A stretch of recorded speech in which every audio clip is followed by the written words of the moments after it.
نحمده ونصلي على رسوله الكريم اما بعد فاعوذ بالله من الشيطان الرجيم بسم الله الرحمن الرحيم رب اشرح لي صدري ويسر لي امري واحلل عقدة من لساني يفقهوا قولي۔ پھر ہے نماز میں سورۃ الاخلاص کی تکرار۔ یہ بھی کسی نے سوال کیا تھا آپ میں سے۔ سوال تھا کیا یہ ممکن ہے کہ میں نفل نماز میں ایک ہی سورت پڑھوں؟ مثال کے طور پر میں سورۃ اخلاص کو ایک سے زیادہ مرتبہ پڑھتا جاؤں، گویا کہ میں ایک رکعت میں 100 دفعہ پڑھوں۔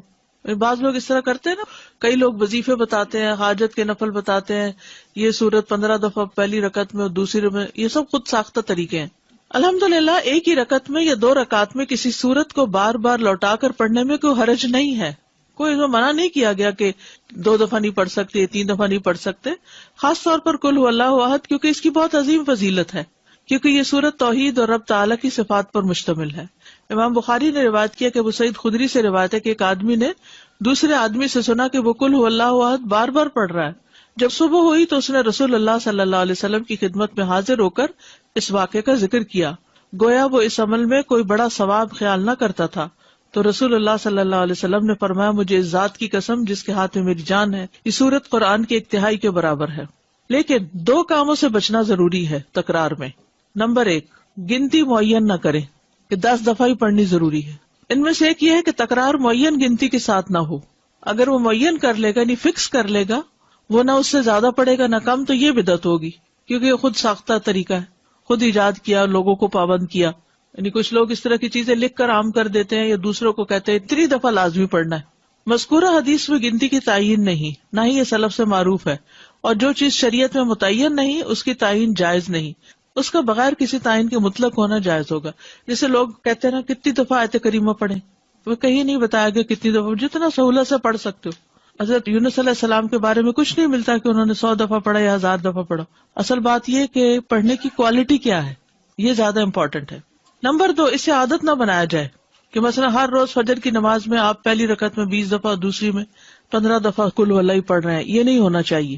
انسان جب بھی رات کو قیام کرے تو ایک سورت کے بار بار پڑھنے کو عادت نہ بنا لے کہ آپ دیکھیں کہ کوئی شخص ہر رات ایک ہی سورت پڑھتا ہے اور اسے تبدیل نہیں کرتا، یہ بھی مشروع نہیں، نہ سلف صالحین کے عمل میں سے ہے۔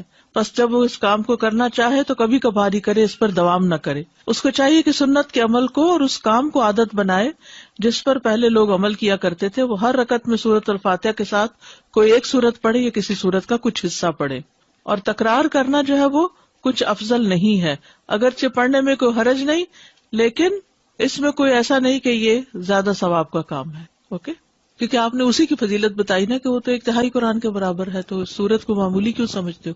اور تکرار سے منع نہیں کیا تھا، لیکن تکرار فکس کرنا جو ہے اپنے پاس سے وہ ٹھیک نہیں۔ سورہ ملک ہم عشاء کے آخری 2 رکعت میں پڑھ سکتے ہیں؟ جی پڑھ سکتے ہیں، چاہے فرضوں میں پڑھیں چاہے نفلوں میں پڑھیں، تو وہ اس کی تلاوت کا وہ حق ادا ہو جائے گا انشاءاللہ۔ لیکن اس کو لازم اس وقت پابند نہ کر لیں اپنے آپ کو، کبھی اس میں پڑھیں کبھی نہ بھی پڑھیں۔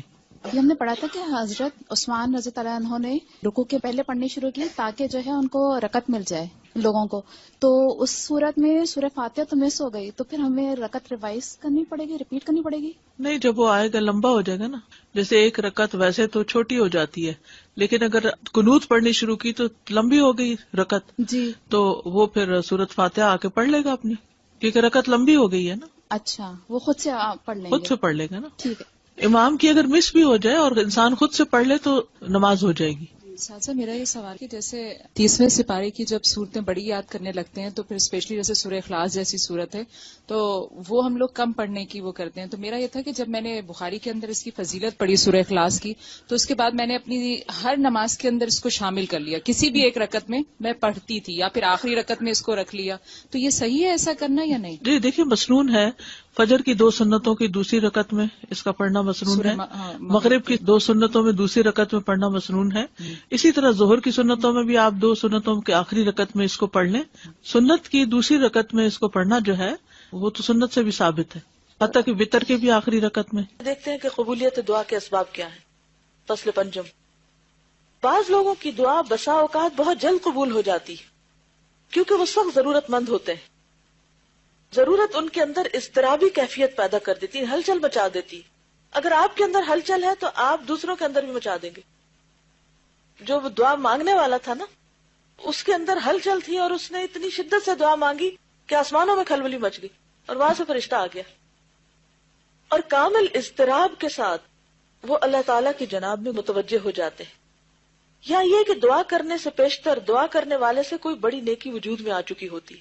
یہ جو پہلی بات ہے نا اضطراب کی، تو اس کے بارے میں قرآن پاک میں بھی آتا ہے نا، امن یجیب المضطر اذا دعاہ ویکشف السوء.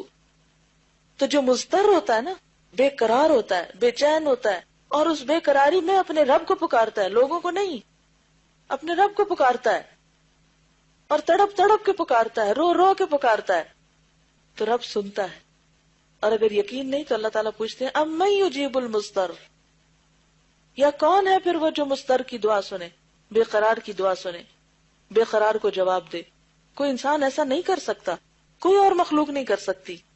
وہ یکشف السوء، اور دور کر دے تکلیف کو. تو یہاں پر نمبر 1 لکھ کے نا اضطراب لکھ لیں، تاکہ آپ کو یاد رہے کہ دعا کی قبولیت کے لیے مجھے اپنے اندر اضطراب پیدا کرنا ہے. علامہ اقبال نے بھی اس کی دعا مانگی تھی نا آپ کے لیے. کیا؟ خدا تجھے کسی طوفان سے آشنا کر دے کہ تیرے بحر کی موجوں میں اضطراب نہیں. اب اتنے سکون میں ٹھنڈے ہیں. میں سوچ رہی تھی جن دنوں میں آئی تھی، تو میں سوچ رہی تھی ان دن کو حالات بڑے پریشان کن تھے، سب کے چہروں پہ پریشانیاں نظر آتی تھیں، اور ہر کوئی اس بات کی تلاش میں تھا کہ کوئی چیز ہو کہ ہم کریں، کچھ پڑھیں کہ ہماری پریشانی دور ہو. اور پھر مجھے لگتا ہے کہ لوگوں نے بڑے دل سے دعائیں کی، تو اللہ تعالیٰ نے رحمت کی، اور آج کل ذرا سکون ہے.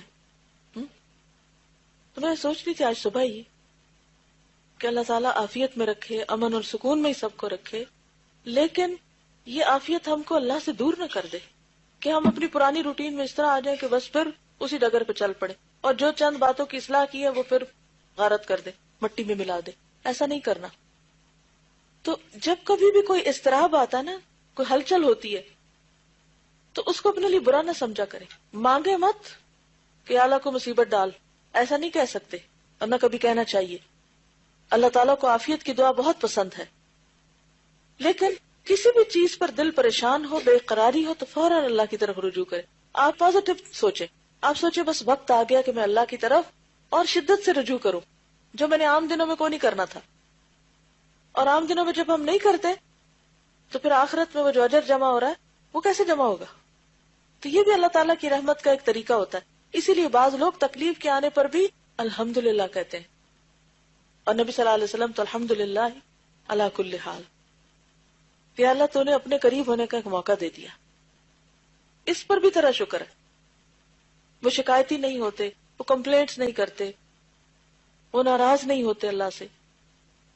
حدیث میں آتا ہے کہ جب اللہ کسی قوم سے محبت کرتا ہے تو ان کو آزمائش میں ڈال دیتا ہے، پھر وہ آزمائش اس بندے کو مضطرب رکھتی ہے، اور پھر اس اضطراب میں بندہ تڑپ تڑپ کے پکارتا ہے اللہ کو. اور شیطان کیا کہتا ہے؟ اللہ تو تم سے ناراض ہے، تمہاری تو یہ دعا بھی نہیں سنی جائے گی. اور بعض اوقات ہم کس طرح شیطان کی سن بھی لیتے ہیں. ہاں واقعی اتنی دفعہ تو مانگ چکی ہوں، کہاں سنی جائے گی. تو ایک وجہ تو یہ ہوتی ہے دعا کی قبولیت کی کہ مانگنے والے کے اندر، کیونکہ پیچھے ہم نے پڑھا تھا نا رکاوٹ کہاں سے آتی ہے، یا مانگنے والے کی طرف سے یا جس کے لیے مانگی جا رہی. تو پہلی چیز ہوتی ہے قبولیت کی وجہ میں سے اضطراب، یا یہ کہ دعا کرنے سے پیشتر دعا کرنے والے سے کوئی بڑی نیکی وجود میں آ چکی ہوتی. بعض اوقات انسان کوئی نیکی کرتا اور اس کو خیال بھی نہیں ہوتا کہ اس نے نیکی کی. مثلا کوئی شخص انتہائی غمگین تھا، دکھی تھا، آپ اس کو دیکھ کے اسمائل کیے، اس شخص کا غم تھوڑی دیر بھول گیا، آپ نے سلام کیا، جا کے حال پوچھا. اب دیکھنے میں تو کیا ہے یہ، آپ نے تو بس ایسے ہی ایک روایتی سا کام کر لیا اور کیا اللہ کے لیے. حقیقت میں کیا تھا؟ اسمائل بھی چیریٹی تھی، صدقہ تھا. سلام کرنا دعا تھی، آپ دوسرے کے لیے کر رہے، اللہ نے آپ کے لیے سلامتی لکھ لی. آپ نے اس کا